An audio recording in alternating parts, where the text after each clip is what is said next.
So understand the context of this training. Yes, it's not to aim for the goal of ground finding. It's you cannot avoid and escape. You ended up in a fight, now you end up on the floor. Just show you some ways that you can generate some impact, fighting from the back, fighting from the top. Yes, but it is for ending up on the floor, do what is necessary to stand up with your feet as soon as you can. That's the objective. I'm not searching for an armbar, I'm not searching for a choke. I want to stand up my feet because you never fight one-on-one on the street. If you understand it's different than sport, because the environment is more is unforgiving. You fight on concrete, piss, glass, needles, dog shit. And you never fight one-on-one. There's always more than one, and there are weapons involved. Also, if you fight with a professional MMA fighter, you have a problem. You want to do everything necessary: gouging, biting, headbutting, elbowing, pounding the groin to stand up your feet as soon as you can. That's the objective in the context of this training. Yes, so for the keyboard warriors, thanks. I squeeze the legs, now I can find some control. If I move the leg in the hip, I can manipulate my target. I can push out, and maybe when he comes in the middle, I can close him down or open up, and maybe when I see this, I can smash him against the concrete if you can. My point is, first of this drill is, you feel how you manipulate when you're on your back.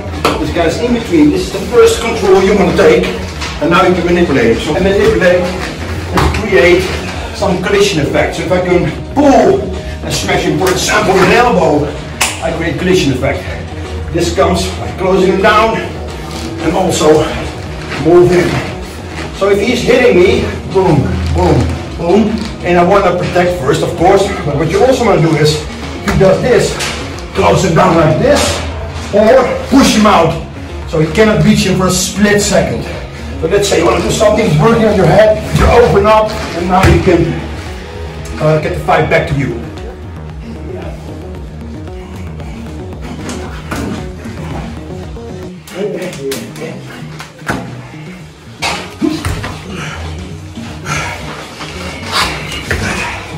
So this is mainly for my student on the back, that he understands how he manipulates.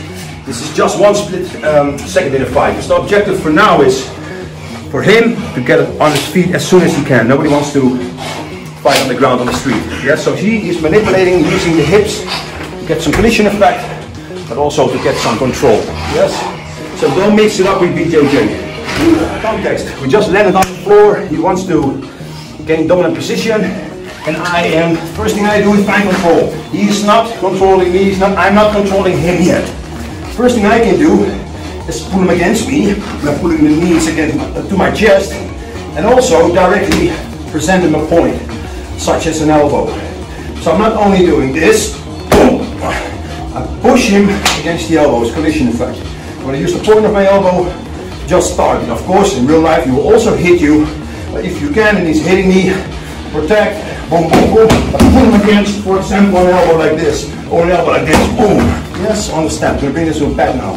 So first with my right, then with my left. So I'm pulling while I'm elbowing. Collision effect, like two cars. From this, on the side.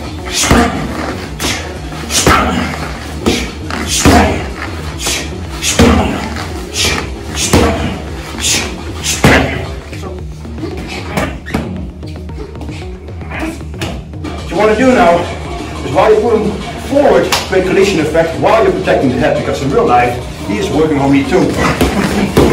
I'm protecting. Understand that I'm not trained to be here for 5 to 10 minutes. I try to protect my head, hurt him while I'm protecting me, so I'm not defensive, but I'm counter-offensive. Okay, let's say I ended on my back, he's on top of me, and I can control him with the left. Yes, first thing I want to do is close him down, otherwise he can fuck me up. Yes, boom, boom, boom.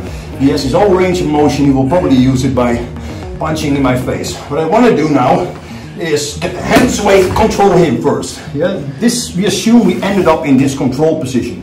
I use my hip to pull him against me, and I grab him. Yes, now, because it's not MMA, we gonna search for the ear, maybe I rip the ear, or the eye. The training, I wipe the eyebrow, but I will gouge the eye. As soon as I gouge the eye, and he pikes back, I will use that momentum. I'm gouging, he's spiking back, I will use that momentum. Now what is available could be a headbutt from this position, and again you want to control him with the hip, put him against your headbutt, And now maybe from headbutt you can go to elbow. Yes? So now the pulling, collision effect comes back. So just position, gouge, wait until he bites back, use momentum, and back.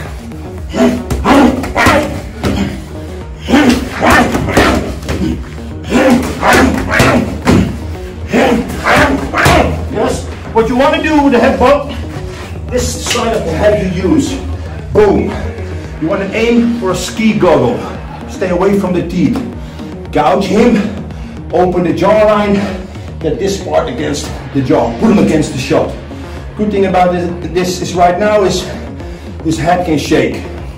So you're not headbutting a concrete wall. Yeah?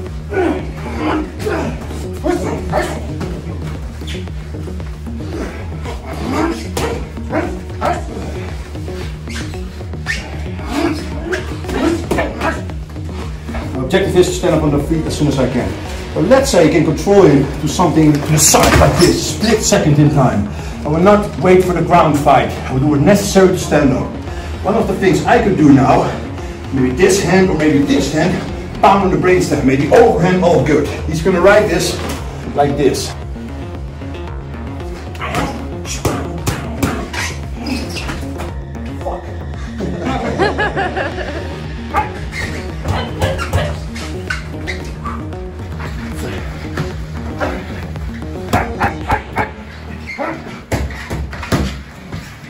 So understand that you clashed on the floor and that he is on top of you, and this is a split second of time. If you're fighting on the ground, this is not so effective anymore. This is as soon as you have contact, find control with the legs, put him against you, and maybe in this some sort of flank dynamic, he will smash the head against the concrete. That's a bonus, yes? Now we're going to look up when we are on top, yes? So we ended on the floor, he's on his back now, and now we need to work from this position. I will strike from this position. What I don't want to do is, first of all, the knees. Be sure you're grounded. If you're really like this, you're not really grounded. You can pull me that way, yes? Be sure you ground. Look at my feet. If you can, your body allows it, don't do this, but do this. Now you can generate impact for the, you can generate impact for the knockout shot, yes? So stay grounded, feet on the ball of the feet, yes? Don't want to do, especially when he's an experienced grappler. Good luck if you're deal with an experienced grappler on the floor.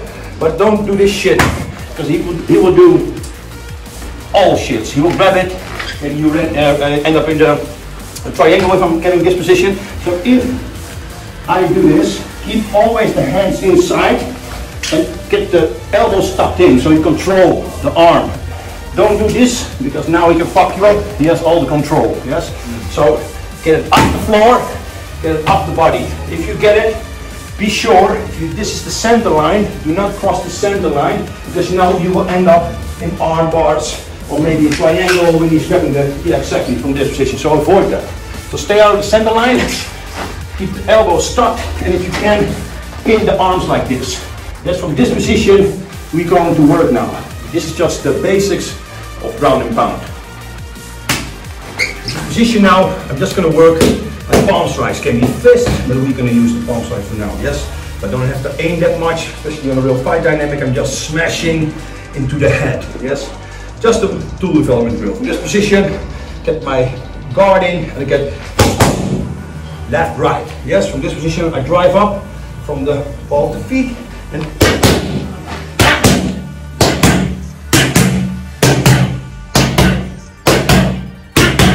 get as much torque in as you can and snap, snap. So use the distance of the arms. Or, yes, you need to drive up the ball with your foot and then come with the whole body weight behind it. In this position, boom, this can be a knockout shot, yes? Do this, boom, you have to put your hand on the floor. What you want to do is get out as much as you can. If you're too close to the body with the arm, and he's an experienced grappler and he's not protecting his head, you now end up with some kind of dirty tactic from their side. Yes? So, again, in this position. I'm going to go.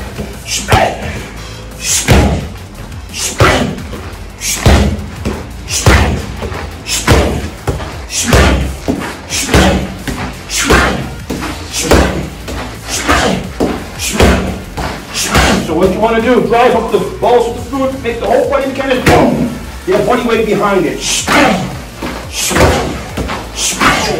I think head control is also important. If you control him, put your head against the chest. Stay away from him, otherwise he can bite you. Yes?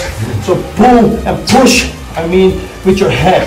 Control the arms, tuck the shoulders in, or sorry, tuck the elbows in, so you control him. This position now, your hands are occupied. This position I can now, boom, headbutt him. Yes? This can loosen him up. Maybe you create an effect. Now you can create distance and knocking the fuck out with palm strikes. Yes, from this position, headbutts first. From this, swing, swing, swing, swing, swing, swing. So control. The head is pushing against the chest. I find momentarily I lose my control. Because in real life, when he's controlling me, he's grabbing me. This is going to be a restricted strike. You come to the inside, control, open, boom. Yes, and this boom now, you find a distance for follow up. So I control him first with the head, and I control the arms. Yes. If I want to go to the eyes, for example, I don't want to go to the eyes like this, because now, if he is an experienced grappler, he will fuck me up. Yes. Before I know it, I'm full up like a pretzel. Yes. Avoid that. So you don't know who you meet against the street. If you meet a professional MMA fighter, probably it's a gentleman, you will never have a problem with him. This is more for the untrained fighter or for the trained fighter that has a bad attitude. Pin first from this position. If I cannot go to the headbutt because he holds me too strong, so there is no headbutt. I can try, but there's not. Yes, he's too strong. This position, I try to pin first. And I have to be careful that he doesn't make the transition to my hand. So first what I want to do is get this position, maybe around here. So I can now gouge him for distance. Yes? If I do this from here, I could do it if I found this position go to here. But look where you end up, he will fuck me up.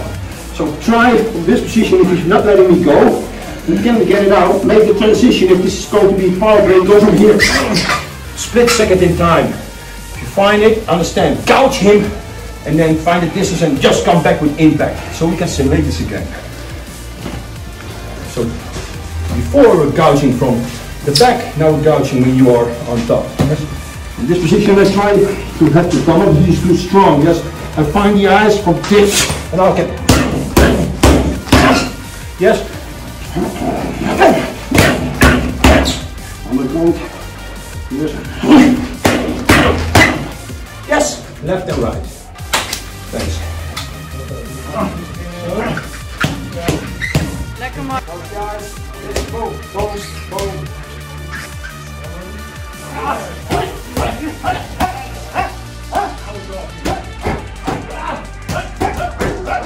And I'm raining shots on him. Yes.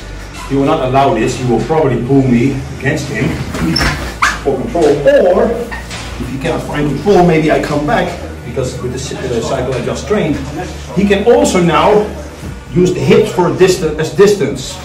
This, I cannot reach him now. You want to use this momentum by, I don't have a cup. Boom, boom, bring the head forward, and now maybe you can reach target. Yes? So let's say I both don't want this and he's pulling me back because he wants to avoid getting hit in the face. So we start with bam, bam, bam. Then he makes distance, so I'm not reaching target anymore. And I want to bring his head forward, for example, by pound the groin. Head comes forward. Yes. So you want to reach the head. Yes, as soon as you feel he's making distance, probably he will close you down. But another option can be that he's for a split second in the fight, gets distance. Now the groin is open. Pound the groin to bring the head forward. I'm not going to fuck out. Yes.